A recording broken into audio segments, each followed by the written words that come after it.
Jai Hind, this is Brigadier Hemant Mahajan. We meet today again to discuss important events that took place from the point of view of India's internal security, from the point of view of India's external security, and in addition to that, other important activities which have an effect on India's national security. The most important event that took place was on 26th of November was the 14th anniversary of the terror attack which Pakistan had launched on 26th November 2008, in which nearly 300 plus Indians were killed, and including many international ones.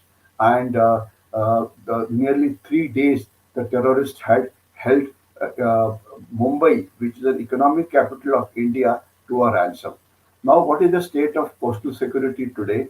What improvement has taken place over a period of time? And more important, what are the state of challenges today, security challenges that is, and what exactly we need to do in addition to what we are doing to ensure that the quality of coastal security improves further.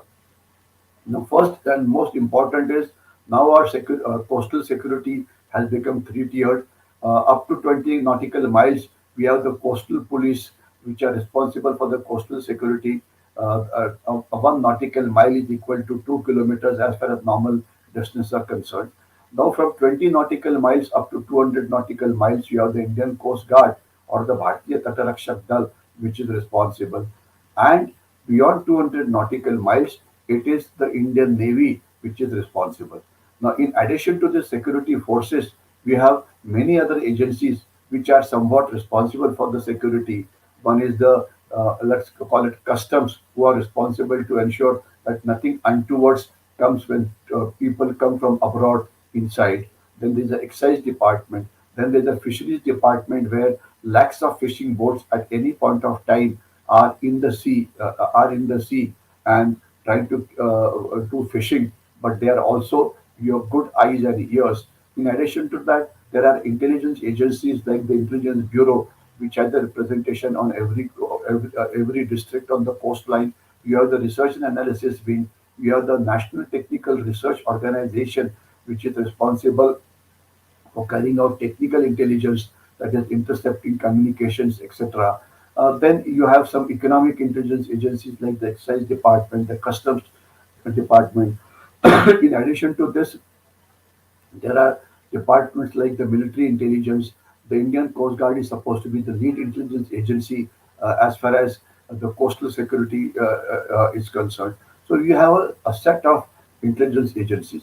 In addition to that, you have the border security force, which is there in the area of Sarkri, which is there on the Gujarat coastline, or call it the area of Rann of Kutch, etc.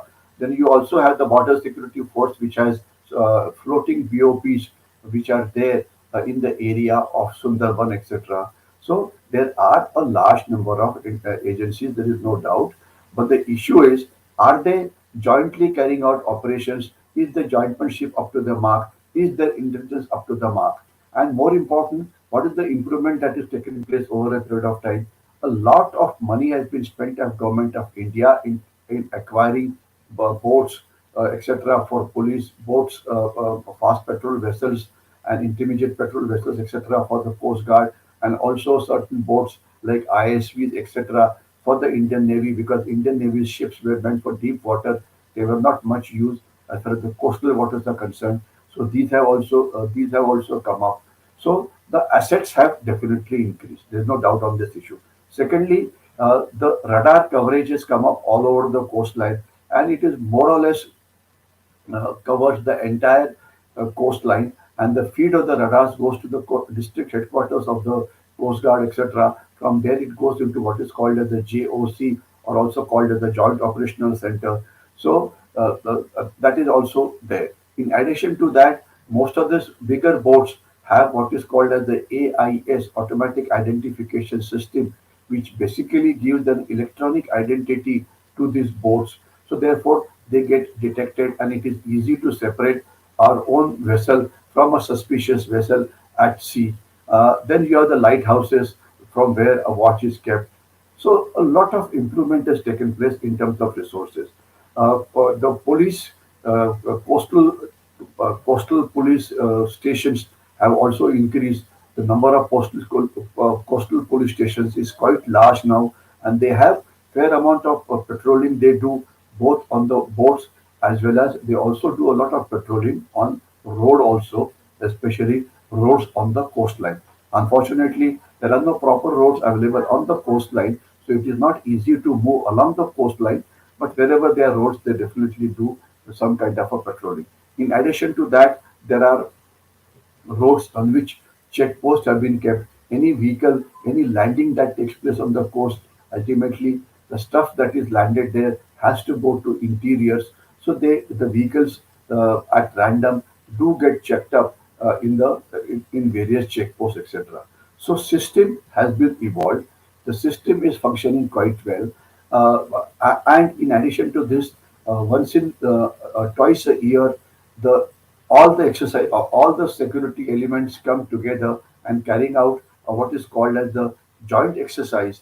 The basic aim is to ensure that everybody understands each other's capabilities, everybody gets used to operating with the others, and then after 2 days of exercise, they carry out a lot of checking, etc., of various fishing vessels that are there, and then lessons are also learned so that the threats to the coastal security or threats to the country from the sea is as less as possible. Now, let us see as to what exactly are the threats as far as coastal areas are concerned. The threats are manifold. First threat is illegal smuggling that keeps on going on. Smuggling today is a way of life at many places on the coastline.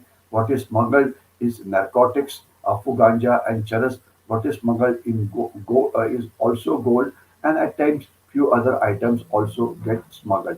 So smuggling is a big problem. There's a diesel smuggling that takes place in the coastal areas of Mumbai, etc. And second is the illegal trade which takes place especially from the Gulf area toward the coast of Gujarat, etc. So that is also a big challenge.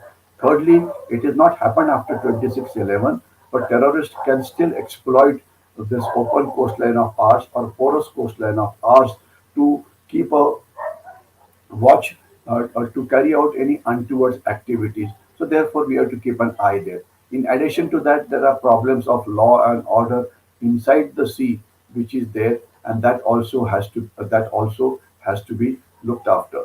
And I mean, all of us know that up to 12 nautical miles, which is called the territorial waters, in which if a crime takes place, then it is to be resolved under the Indian laws. And we have coastal police stations which look after crime at sea. So system is there, radars are there. In addition to that, there are aircraft which go in the air, especially the ones that keep watch on the coastline and also on the sea. We have also increased the number of drones that fly on the coastline, etc. In addition to that, there are we have our we have our what is called as the group of island territories. We have the Andaman and Nicobar Islands, which is there inside inside the Bay of Bengal, and we have also have Lakshadweep and Minicoy group of islands, which is there on the Arabian Sea. So security of this Andaman Nicobar Islands and Lakshadweep Islands is also equally important, especially from the unconventional threats. Then there's the illegal poaching that takes place. One is aware that up to 200 nautical miles is supposed to be our exclusive economic zone, but countries from Southeast Asia, at times other countries, their fishing vessels do come into our area. And purely from the point of view of, let's say, threat to the coastline, there are three areas which are quite challenging. One area is called the Sir Creek area or in the area of Rana of Kutch next to Gujarat, from where lot of illegal activities take place. That area requires to be kept under watch, and at any point of time, the Pakistani Maritime Security forces arrest our fishermen and claim that they have crossed the sea, they have crossed into their areas, their coastal areas, and they arrest them. At any point of time, 2 to 300 of such fishermen are in the legal custody of Pakistan, and Pakistan tries to convert them to their own job. So therefore, that problem is there. In addition to that, there is what is called as the Park Bay, that is the area of Dhanushakodi, etc., which is between Sri Lanka and Tamil Nadu. Now, this was a huge problem when the LTT terrorist group was active in Sri Lanka, and one would remember that LTT was responsible also for killing of our Prime Minister Shri Rajiv Gandhi, and very recently that group which was responsible had been let out by the Supreme Court, which was a wrong decision to take, because anybody who's involved in terror activities which has an international ramification, this kind of a decision just does not help. And rightly, Government of India has filed for a review for a review petition. Now, so sir, this area of Park Bay, from there, a lot of illegal fishing does take place, smuggling does take place, and there are attempts to revive the LTT, but of course that is not easy because Sri Lankan military forces have done a very good job. But that threat is there. But more than that, what takes place there is is the smuggling, and lot of smuggling has been caught, especially of narcotics, based on an actionable intelligence. And the third most difficult area is the Sundarban area. Sundarban is a deltaic area of Brahmaputra and Ganges River when they meet the Bay of Bengal via Bangladesh and via India. So this area is marshy. This area, there are a lot of creeks are there, and this area is used for a lot of illegal activities. So therefore, this issue is another big challenge that is there, and a lot of illegal migration of Bangladeshis takes place from the coastline. Of course, one is aware that illegal Bangladeshi migration takes place by land routes also from West Bengal. They get into other areas, etc. And that's a huge problem. There's no doubt on that issue. But it does take place from the coastal areas, especially the coastal areas of West Bengal, the coastal areas of Orissa, and is now flooded with Bangladeshis. And if you read the local newspapers, especially published from West Bengal, published from Orissa, there's a lot of news about this illegal migration that takes place. So these are the threats which are there. While a 2611 kind of an attack is not easy to carry out, because we keep a lot of watch on them, and also after surgical strike, Pakistan is scared of carrying out any such activity. But the other illegal activities, I repeat again, poaching, that is fishing into our area, smuggling of gold, smuggling of narcotics, illegal trade, crime at sea, all this kind of activity will take place, and we have to guard against it. Now, the most important issue is how do you guard against it?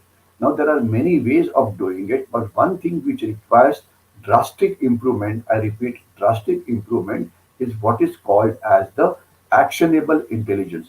If you come to know that in a particular fishing vessel, some illegal things are coming, say let's say drugs, etc., it is easy to intercept that vessel, get on top of that vessel, and catch those people for any illegal stuff that they are carrying. But the issue is, for that you have to get what is called as the actionable intelligence, that is specific intelligence that so and so boat is carrying it. Now, for that we require a high quality intelligence, both by human elements, human beings, or sources as they are called, and also by technical means. Unfortunately, what happens is the uh, the the intelligence is today a very weak line as far as the Indian Navy is concerned. It is very weak as far as the Coast Guard is concerned.